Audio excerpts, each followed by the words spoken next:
Une requête pour la destitution du président de la Somalie, Mohamed Abdullahi, a été déposée ce dimanche 10 décembre 2018 auprès du président du Parlement. Ceci par le haut responsable de l'administration du dit Parlement en Somalie. C'est du moins ce qu'a déclaré ce dernier. Selon Abdikarim H. Abdebou, dans un communiqué, ils auraient engagé une procédure de destitution contre le président de la République fédérale de la Somalie, Mohamed Abdullahi. Les raisons de cette initiative sont mentionnées dans une copie de la motion où il serait écrit que le président aurait secrètement signé des accords avec d'autres pays et notamment l'Éthiopie et l'Érythrée. Des accords allant dans le sens de l'utilisation des ports somaliens, la coopération économique et de sécurité. Toutefois, la Constitution demande la signature de 92 législateurs sur une telle motion, ceci afin de pouvoir la soumettre à l'attention de l'orateur. À cet effet, le Parlement pourrait discuter une semaine plus tard. Rappelons que le Parlement somalien compte 275 législateurs. Donc, pour un vote de destitution réussi, il faudrait le soutien de 2/3 des députés du pays.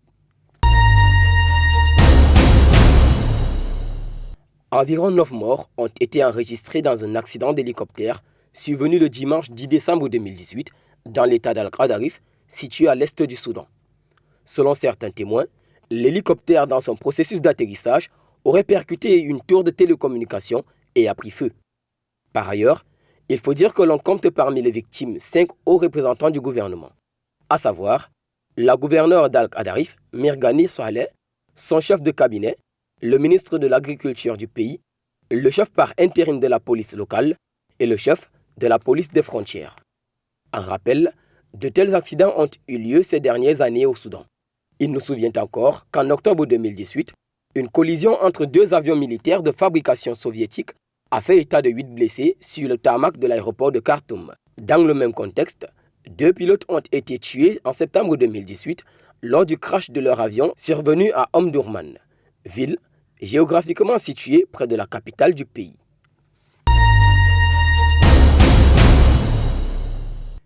La Cour africaine des droits de l'homme et des peuples a ordonné ce 7 décembre 2018 la suspension de l'exécution du jugement contre Sébastien Ajavon. L'homme d'affaires avait été condamné à 20 ans de prison ferme et 5 millions d'amendes mi-octobre par la Cour de répression des crimes économiques et du terrorisme dans une affaire de trafic de cocaïne. Après sa relaxe en novembre 2016 par le tribunal de Cotonou au bénéfice du doute, Sébastien Ajavon avait saisi la Cour africaine en février 2017 pour signaler une violation de ses droits humains. Mise en délibéré le 9 mai 2018, la procédure était toujours pendante devant l'institution lorsque l'État béninois a créé en juillet 2018 la CRIET, qui avait finalement condamné l'homme d'affaires. En attendant donc le verdict de la Cour suprême béninoise saisie d'un pourvoi en cassation par les avocats d'Ajavon et celui de la Cour africaine, la mesure conservatoire est prise afin d'éviter des dommages irréparables à la personne de l'accusé. L'institution africaine a donné 15 jours au Bénin pour lui faire le compte rendu de l'application de sa décision. Basée à Arusha en Tanzanie, la Cour africaine des droits de l'homme et des peuples est une cour continentale créée par les États membres de l'Union africaine afin d'assurer la protection des droits des hommes et des peuples sur le continent. C'était au cours d'un dîner débat sous le thème « Effet entrepreneuriat, innover pour diversifier », ceci d'exemple dans un hôtel de la place, que les membres du comité technique opérationnel ont présenté les résultats des réalisations des 4 premières années aux principaux donneurs d'ordre du projet, notamment la directrice des opérations de la Banque mondiale, Mme Elisabeth Ubens.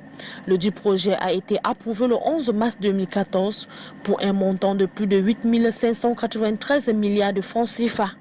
La création d'entreprises a été également mise en place au niveau de l'ANPI avec tous les services nécessaires à la création et au développement d'entreprises.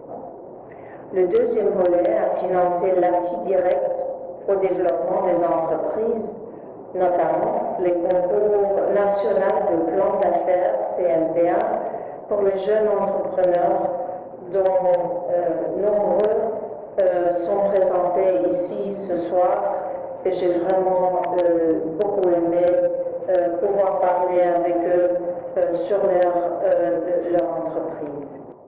Jugé satisfaisant, le projet de promotion de l'investissement et de la compétitivité qui a livré ses premiers résultats ce vendredi porte essentiellement sur ses réalisations.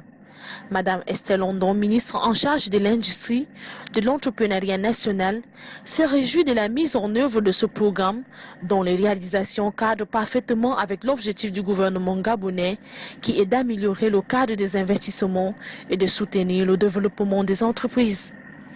Je voudrais donc me réjouir de la mise en œuvre de ce programme dont les réalisations cadrent parfaitement avec l'objectif du gouvernement gabonais d'améliorer le cadre des investissements et de soutenir le développement des entreprises.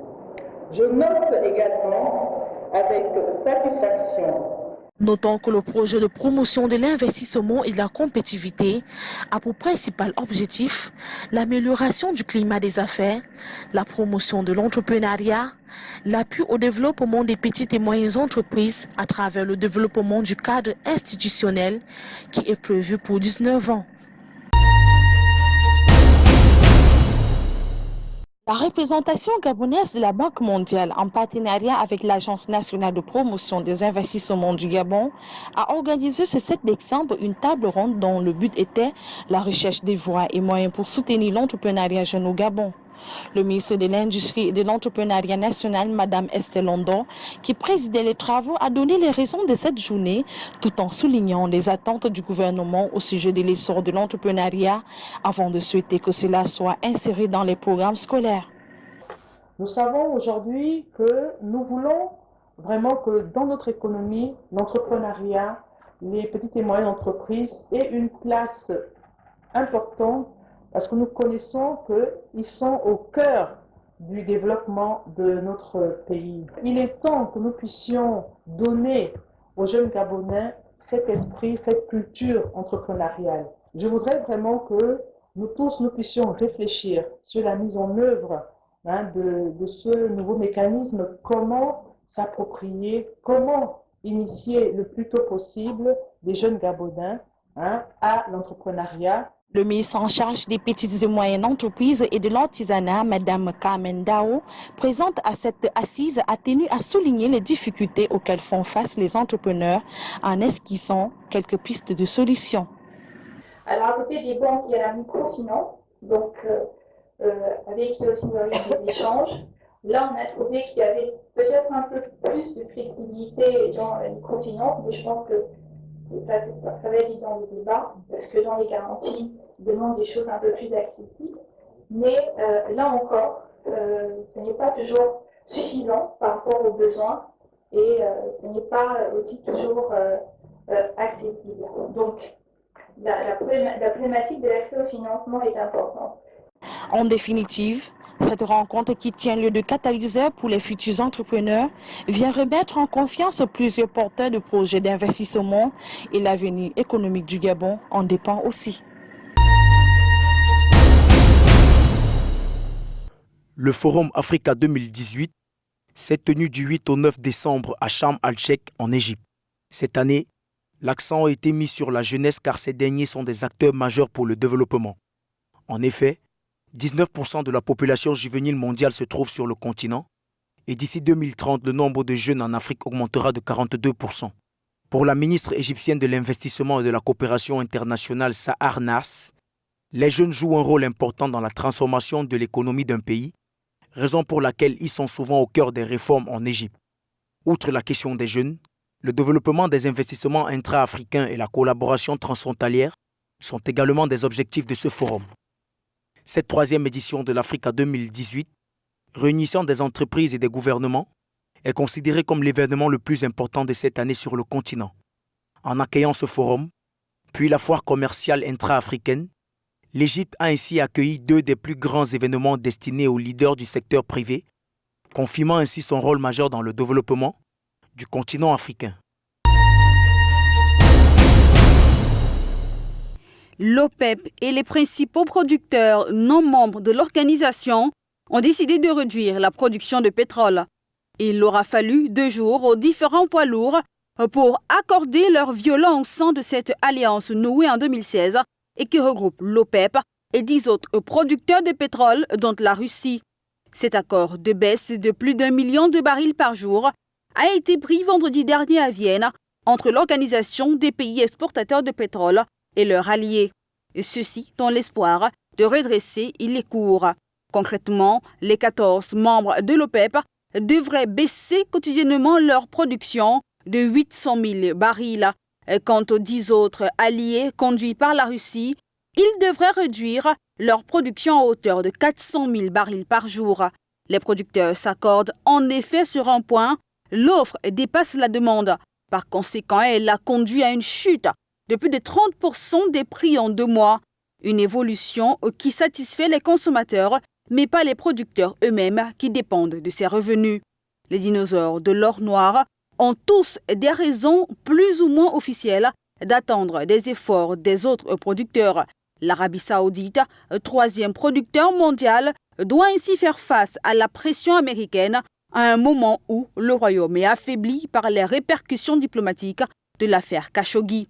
Alors que le président américain Donald Trump avait exigé mercredi dernier à l'OPEP, qui pompe le tiers du brut mondial, qu'elle maintienne sa production à un niveau élevé, le ministre saoudien de l'énergie Khaled Al-Faleh a tenu à souligner que Washington n'était pas en position de lui dicter sa conduite. Selon certains observateurs, cette limitation est plus importante qu'on ne le pressentait, car des sources proches du dossier évoquaient des discussions difficiles dues en partie aux conséquences du retrait du Qatar de l'institution au début de l'année prochaine. Il s'appelle Daniel Mongenyamsi. Il fait partie des 7 candidats en course pour la présidence de la Fédération camerounaise de football. Il a annoncé sa candidature et présenté son programme au cours d'une conférence de presse. C'était dimanche à Yaoundé. J'ai parlé de 3 points d'ancrage. Et dans le 3e point, j'ai insisté sur la transparence. Aujourd'hui, on a l'impression que tout ce qui se passe au football est flou. Ces acteurs, ces amis, ces promoteurs de sport qui se sont associés à un certain moment voudraient voir clair, voudraient voir comment ces revenus sont gérés. Et pour cela, il faut instaurer la transparence. L'homme de 43 ans, en service dans l'administration douanière au Cameroun, voudrait donc ainsi tenter sa chance, lui qui veut faire le football autrement au Cameroun. Il voudrait notamment mettre un terme aux factions et autres malversations qui ont jusqu'ici défini la gestion du football, le sport roi au Cameroun. Il est donc venu pour tenter sa chance, même si pour lui, il ne s'agit pas absolument de gagner cette fois-ci, mais pouvoir déjà annoncer les couleurs pour les prochaines élections peut-être, et pourquoi pas. Il a donc toutes ses chances avant l'élection de ce mercredi qui connaîtra donc la présence d'autres candidats de poids tels que Joseph-Antoine Bell, Mabouan Kessak ou encore Sédou Mbonbondjouya et tous les autres, Franck Hapi, qui veulent tous briguer cet important poste pour gérer le football camerounais qui doit sortir de l'ornière.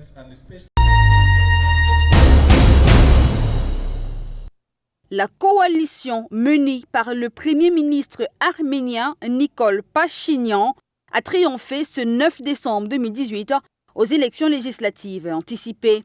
Un scrutin convoqué par le dirigeant réformateur pour renforcer son pouvoir quelques mois après son arrivée à la tête du pays grâce à un soulèvement populaire.